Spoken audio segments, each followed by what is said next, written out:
but I just want to get my foot in the door. Conversations about mining. Hi, Jess. How are you? Yeah, great. Thanks, Andrew. How are you going? Yeah, really good. Before we start today, I just need to give a shout out to Josh that got himself a paste fill job with Quattro. So well done, mate. I'm sure you'll do really well with it, and you'll be, once your 6 months is up and you're on the full wages, you'll be on some really good money and on an even time roster, which is what everybody's after. So well done, mate. Awesome. Congratulations, Josh. Cool.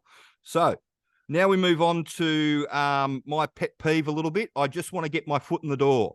So when I hear someone tell me I just want to get my foot in the door, all I can hear in my head is that you haven't done enough research into the mining industry, because anybody that just gets their foot in the door has got a 60% chance of getting that foot slammed off, because that's the failure rate, unfortunately. And trying to explain to people that these employers go through so many new starters is, it's just something that we constantly do. And if you don't know that, then, you haven't done your research, and, you're probably not going to get a really good result. And I've had a few people approach me over the last sort of month or so with that sort of attitude.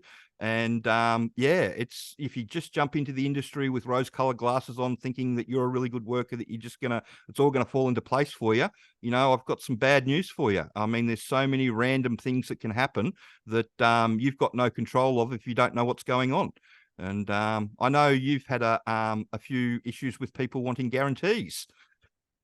I have, and it's a very similar kind of theme, is that, well, okay, I'll buy this package or I'll do this or I'll do that, but I want a guarantee I will have a job, or are you going to get me a job? Well, I can't guarantee that you're not an idiot that's going to bomb your interview, or if you're going to be this arrogant and rude in your interview, are you going to follow instructions of your consultant and use your resume how we intend it to be used? Because we have a pretty high success rate of, and if you're unable to kind of get down off your high horse and actually listen, especially if you don't have, experience in the industry, and actually take the instructions. And a lot of the time people will be funny about how their resume is formatted, but you've got to remember that the way that it's formatted is very specific for this industry. And you can obviously still go for a construction role or something else with it, but it is very specific to the industry. And a lot of people don't like that, and they get caught up in the details of what it says and how it's worded and different things like that happen. Or maybe they bomb the interview, or then they're not very, they're not doing the follow-up phone calls, or they're not following up with their job applications. So we can't guarantee you a job, because we can give you all the tools and kind of lead the horse to the water, but we can't make you drink. So obviously we would love to give a guarantee, because we would sell a squillion more resumes and DIY packages, but we cannot do that, because we can just give you the tools and the knowledge and guide you as best we can, and it's up to you to do the work after that. And in saying that, if you follow instructions really well, like some of our gold star pupils that we've had, that they're ringing us within 2-3 days. Oh my God, I'm choosing from jobs, like I don't even know which job to take. Yep. Josh was the same. Josh had multiple interviews. Exactly. It can be that easy if you're willing to kind of get out of your own way, follow instructions, and just go with the process. Like, just trust the process and go with it. Yep. So there are. You're making a very specific resume for a very specific person. And it's not even for the HR people. It's for the foreman or the project manager. That's what the resume is designed for. And it's designed so they can read it quickly and make a real quick decision. It's not there to be perused over for 15 minutes and ummed and ahed over. It's there to be looked at in, a minute, maybe a minute and a half tops, and a decision made out of it. The average time that a recruiter or a hiring manager looks at a resume for when you get to that shortlist. So I'm not even talking about the first round of recruitment, when you fire off your resume on whatever portal or website that you're applying on. If it gets through that first filtration and you get into that list, that is actually the time that they actually look at your resume is like 23 seconds. That first look. So they need to be able to scan like into that pile or into that pile. That's literally all you get. Yep. And yeah, I tell people with the foremans, you've got 6 seconds, because there's something either down there about mining or there isn't. And if there's nothing down there about mining, God help you. And the training, is about mining. So that's the hook for the employers, is doing it. Because Yep. the other thing with people just wanting to get their foot in the door don't realize is the training that happens when you get to site. Safety and training in the middle of booms, they don't do a lot of training. They end up doing heaps of paperwork. So you get a buddy to show you. And then heaven help you if the buddy doesn't like you, or they've just been asked to train 3 or 4 people, or they've just been passed over for promotion.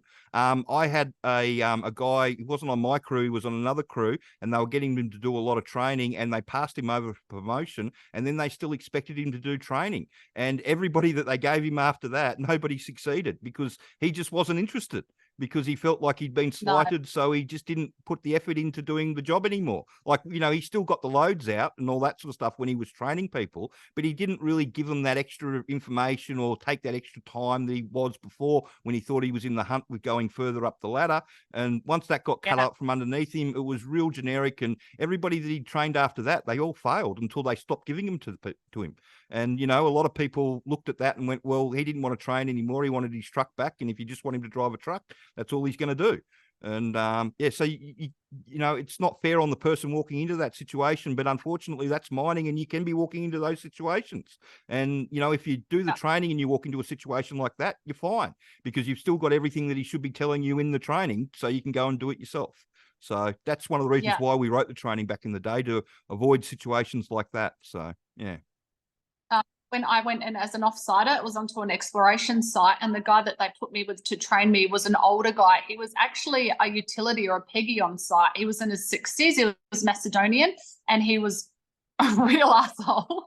And I don't know if he hated women in general, or he just thought that I shouldn't have been there.